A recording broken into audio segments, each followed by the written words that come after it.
बिस्मिल्लाहिर्रहमानिर्रहीम। अस्सलाम वालेकुम नाजरीन, हल्दी हमारे किचन में मौजूद एक ऐसी चीज़ है जिसमें इंसान की सेहत से मुतल्लिक ढेरों फ़वाइद मौजूद हैं।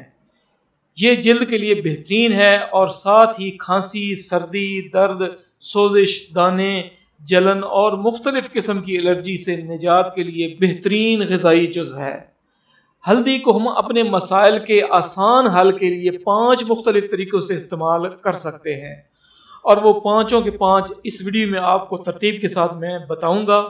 आपने वीडियो को एंड तक ध्यान से देखना है और अगर अभी तक आपने हमारे चैनल को सब्सक्राइब नहीं किया तो बराह मेहरबानी सब्सक्राइब कर दें और साथ वाले बेल आइकॉन पर भी क्लिक कर दें। तो नाज़रीन, पेशे खिदमत हैं हल्दी के इस्तेमाल के वो 5 मुख्तलिफ तरीके जिनसे आप एलर्जी को कंट्रोल कर सकते हैं और उससे निजात हासिल कर सकते हैं। दूध सेहत के लिए अच्छा है और हल्दी एलर्जी से निजात के लिए, इसलिए अगर इन दोनों को मिलाकर इस्तेमाल किया जाए तो अफादियत से भरपूर एक ग़िज़ा बन जाती है।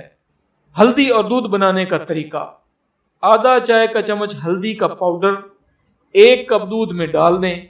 इसमें 1 चाय का चम्मच शहद, 1 चुटकी इलायची पाउडर, 1 चुटकी पीसी हुई काली मिर्च और अदरक का 1 टुकड़ा डालकर पकाएं और छान कर ये दूध इस्तेमाल करें। हल्दी पाउडर: हल्दी में बहुत ताकतवर एंटीऑक्सीडेंट्स मौजूद होते हैं जो कि एंटी एलर्जिक भी होते हैं। इसका इस्तेमाल सेहत के लिए बेहद मुफीद है। इस्तेमाल का तरीकाकार कुछ यूँ है कि हल्दी पाउडर को खानों में, चाय, मशरूबात और सलाद वगैरह में इस्तेमाल कर सकते हैं आप। हल्दी की चाय बनाने के लिए हल्दी पाउडर, शहद और पानी की ज़रूरत होगी। जहाँ हल्दी हमें मुख्तलिफ किस्म की एलर्जी से निजात दिलाती है, वहीं शहद बहती नाक, खांसी, मौसमी नज़ला ज़ुकाम से बचाता है। हल्दी की चाय बनाने का तरीकाकार कुछ यूँ है कि 1 कप पानी में आधा चाय का चम्मच हल्दी और आधा चाय का चम्मच शहद डालकर उबालें और गर्मा गर्म पी लें।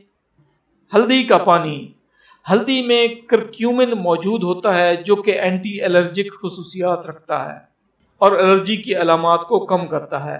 हल्दी के पानी के इस्तेमाल का तरीकाकार: आधा चाय का चम्मच हल्दी 1 गिलास पानी में घोल कर पी लें, एलर्जी इंशाल्लाह दूर हो जाएगी। नाज़रीन, अब बात करते हैं हल्दी, लीमू और शहद के मिक्सचर की। लीमू में भरपूर मिकदार में विटामिन सी मौजूद होता है। शहद मुदाफ़ाती निज़ाम को बढ़ाने में मदद देता है, जबकि हल्दी दर्द, सोजिश, जलन और हड्डियों की मजबूती के साथ साथ, जैसा कि मैं पहले भी बता चुका हूँ, कि एलर्जी को दूर करती है। इसलिए इन तीनों अज्जा को मिलाकर इस्तेमाल किया जाए तो बहुत ही फ़ायदेमंद एक चीज़ बन जाती है। तो इसका तरीक़ाकार क्या है? 2 अदद हल्दी की जड़ें लें, उन्हें पीस लें और इसमें 1 अदद लीमू निचोड़कर शहद और पानी मिलाकर 1 गिलास स्मूदी अच्छी तरह मिक्स करें और पी लें। आप इसमें 1 केला भी मैश करके डाल सकते हैं। उम्मीद है नाजरीन वीडियो आपके लिए फ़ायदेमंद साबित होगी और आपको पसंद भी आई होगी। अपनी कीमती दुआओं में ज़रूर याद रखिएगा। अस्सलामु अलैकुम व रहमतुल्लाहि व बरकातुहू।